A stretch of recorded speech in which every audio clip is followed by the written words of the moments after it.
Dans cette vidéo, nous allons corriger un exercice d'enzymologie. La première question était sur ce graphique schématiser l'apparition du produit en fonction du temps, donc la concentration du produit en fonction du temps. Et pour une réaction enzymatique, donc on va observer, de type michaélien, on va observer donc une hyperbole qui ressemble à ceci. On peut donc à chaque point mesurer les vitesses. Donc si je mesure la vitesse de la réaction I à ce point-là, je prendrai la pente de cette asymptote-là, ici. Et donc si on le fait à la partie donc du début, c'est là où la vitesse est plus grande, la pente est la plus grande. Donc ici, on a VI. Bon, est-ce qu'on peut placer Vmax? Oui. Si on est en concentration saturante en substrat, le VI que l'on note ici, eh bien, c'est Vmax. Deuxième question, justement définir ce qu'est une concentration saturante en substrat. Une concentration saturante en substrat, c'est quand toutes les enzymes sont mobilisées pour réaliser les réactions enzymatiques. Donc on le voit ici sur ce schéma, plus on augmente la quantité de substrat, plus il y a des enzymes mobilisées pour réaliser la catalyse, donc la réaction augmente avec le temps.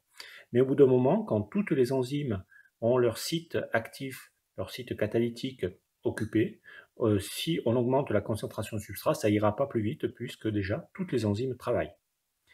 On continue. Question 3. On fait varier cette fois-ci la concentration en enzyme. Comment varie cette vitesse si S est saturant? Là, on comprend bien que si on double le nombre d'enzymes, si on est à S saturant, c'est-à-dire s'il y a assez de substrat pour toutes les enzymes, eh bien, ça va aller 2 fois plus vite. C'est normal, si on augmente 2 fois la concentration en enzyme, on va 2 fois plus vite. Si c'est 3 fois, 3 fois. Donc il y a une proportionnalité, on va le noter ici, entre la vitesse initiale en concentration saturante, donc Vmax, et la concentration en enzyme. C'est symbolisé donc par une droite. On continue, question numéro 4. Cette fois-ci, on réalise plusieurs fois une cinétique enzymatique, on fait varier la concentration en substrat. Il faut schématiser le graphique donc P en fonction du temps. Donc ça revient à celle qu'on a fait à la première question. Donc on a ici en fonction du temps des hyperboles et on arrive à une certaine quantité de produit à la fin.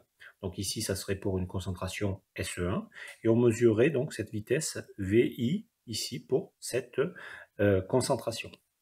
On l'a dit, je vais changer de couleur ici, que si on augmente la concentration substrat, eh bien plus d'enzymes vont être mobilisées et donc on aura une vitesse initiale qui va augmenter ici VI2 et bien sûr on a plus de produits à la fin. Si on augmente encore, je vais prendre une troisième couleur ici, on a bien sûr cette vitesse qui augmente encore ici et on a plus de produits à la fin, donc VI3 ici. Et si on augmente toujours, au bout d'un moment on arrive en concentration saturante en substrat, donc je vais le faire en rouge ici, c'est-à-dire que là, vous voyez la pente, alors bien sûr on a plus de produits à la fin, mais la pente de départ, alors ce n'est pas le cas sur mon dessin, est confondue avec la VI3, donc la VI4 et la VI3 sont confondues, on a la même pente ici, et on peut dire qu'on est en concentration saturante, et ici, ces deux-là, VI et VI3 et VI4 sont Vmax, on arrive donc à la vitesse maximale de la réaction enzymatique. On continue, question 4. Donc, il faut faire maintenant la courbe VI, alors je vais la faire en bleu ici, il faut faire la courbe VI en fonction de S pour une donc, cinétique michaélienne, donc s'il s'agit d'une hyperbole ici. Alors, on peut placer les points de tout à l'heure, donc par exemple, tout à l'heure, je l'avais fait, je vérifie les couleurs, je l'avais fait en violet, donc ici, en violet, pour une concentration faible en substrat, donc on avait appelé SE1, donc on peut mesurer donc VI1. Ensuite, j'avais utilisé le vert pour une concentration un peu plus grande, on va la mettre ici, SE2, donc on avait VI2. Pour une concentration un peu plus grande encore, donc, et saturante d'ailleurs, on avait S3, donc VI3. Et si on continue à augmenter, je l'avais fait en rouge, S4, ici, on est déjà en concentration saturante, donc, vous voyez ici, VI4, et donc VI3 et VI4, c'est bien égal à Vmax ici. On nous demande donc de placer Vmax, donc on a placé Vmax ici.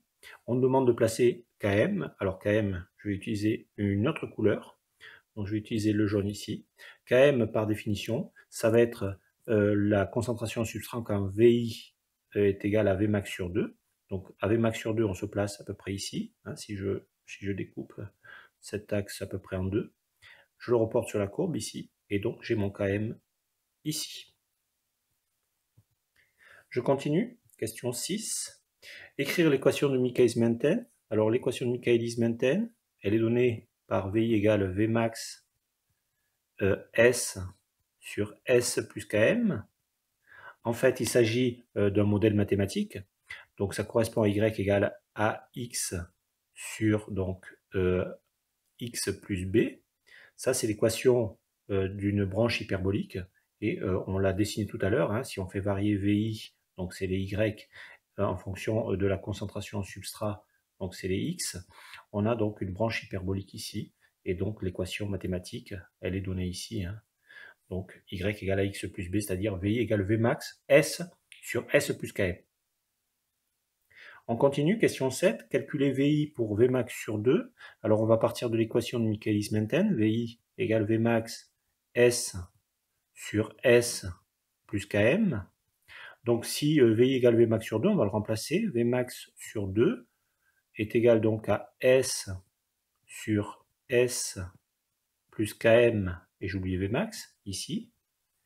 On peut simplifier par Vmax. Donc on a 1 demi est égal à S sur S plus Km, ici. Donc je vais passer le 2 ici, je vais passer ces membres ici. Donc j'ai, je vais le marquer dans le même sens, S plus Km égale 2 fois S. Je peux simplifier par S, pardon, je vais mettre S ici négatif, donc ça va faire Km sur 2S moins S. Et donc ça va faire Km égale S.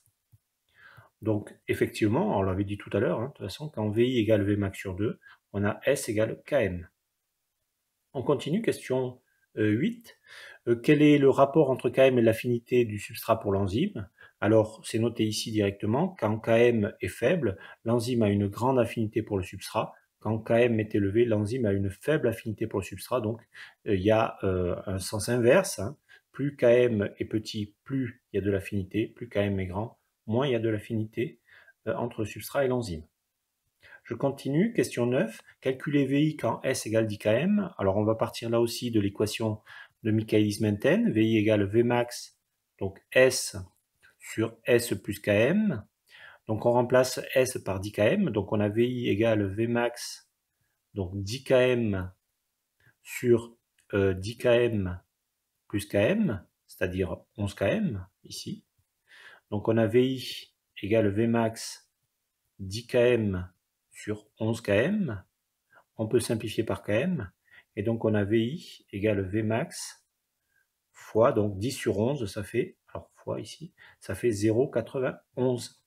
Donc ça veut dire que à donc, S égale 10 km, on a 91% de Vmax. La vitesse initiale est égale à 91% de Vmax. On continue. Donc ici, cette fois-ci, on avait des valeurs pour cette fameuse donc, courbe hyperbolique de VI en fonction de S.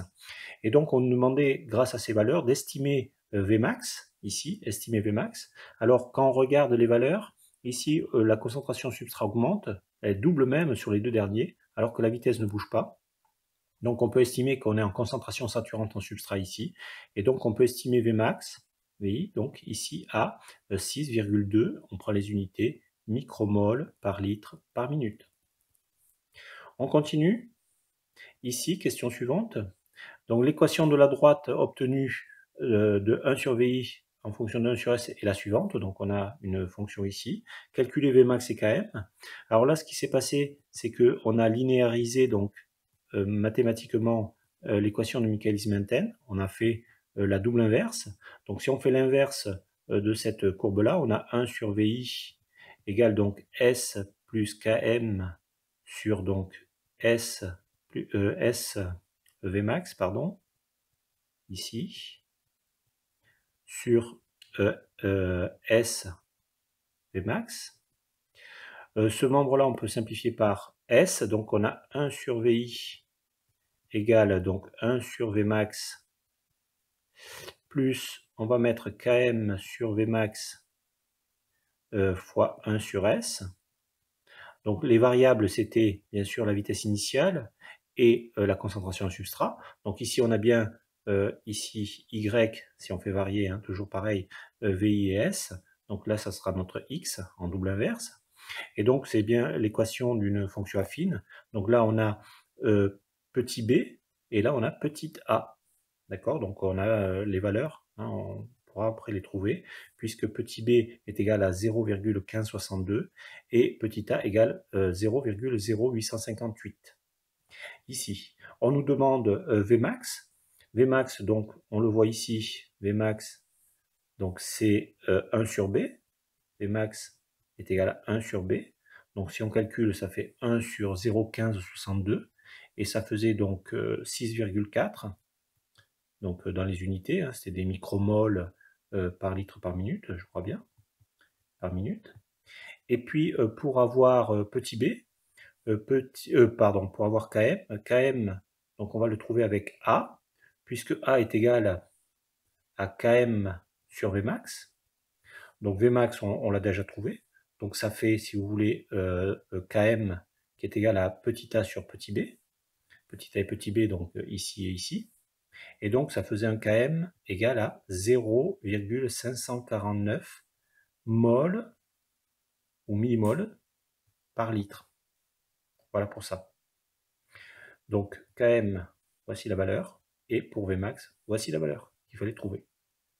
On continue. Question 12.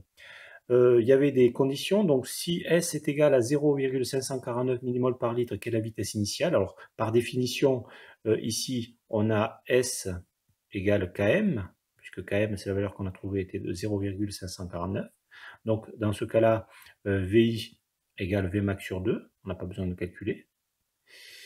Si S égale 54,9, c'est-à-dire si S égale 100 fois le Km, donc, si on refait le calcul avec l'équation de Michaelis, ça faisait 99% de Vmax. Donc, on est à Vmax, quoi, quasiment. Et puis, si S est égal à 2 donc, mol par litre, et si on a doublé E, quelle est la vitesse initiale? Alors, là, la concentration est largement saturante. Hein. Alors, même si on a doublé l'enzyme, je pense que ça reste saturant. Donc là, ce qu'on voulait vous faire dire, c'est que VI égale Vmax encore. Donc on est en concentration saturante ici, même si l'enzyme a doublé. Et donc si VI égale Vmax, donc comme pour Vmax c'était 6,4 micromoles par litre par minute, ici on a doublé la quantité d'enzyme, donc le Vmax qu'on doit trouver ici, il doit être le double de celui-ci, donc c'est-à-dire 12,8 micromoles par litre et par minute. On continue, dernière question. À partir de Vmax, on peut calculer Z et B. Que signifie Z et B? Alors, Z, c'est l'activité catalytique. D'accord? Ça correspond donc à la quantité d'enzymes qui modifient un certain nombre de moles de substrat par unité de temps. Ici. Z, donc, ça se calcule grâce à la vitesse maximale. Z, c'est Vmax fois le volume du milieu réactionnel. Les unités de Z, c'est des U, ça correspond donc à des micromoles par minute, donc micromoles de substrat transformé par minute, ou l'unité plus officielle, c'est le catal. Et le catal, donc, c'est des moles par seconde. B, c'est la concentration d'activité catalytique. D'activité, je vais mettre comme ça, catalytique. Donc, c'est la concentration d'enzymes qui transforme donc une quantité de substrat par unité de temps. C'est noté donc B, et donc c'est égal à Vmax fois le volume du milieu réactionnel divisé par le volume d'enzyme. C'est Z sur VE, en fait, ici. Les unités, ça va être des U par litre, donc des micromoles par minute et par litre, litre d'enzyme, attention, ou en catal, donc catal par litre, par exemple, donc on aura des moles par seconde par litre. Voilà pour cet exercice.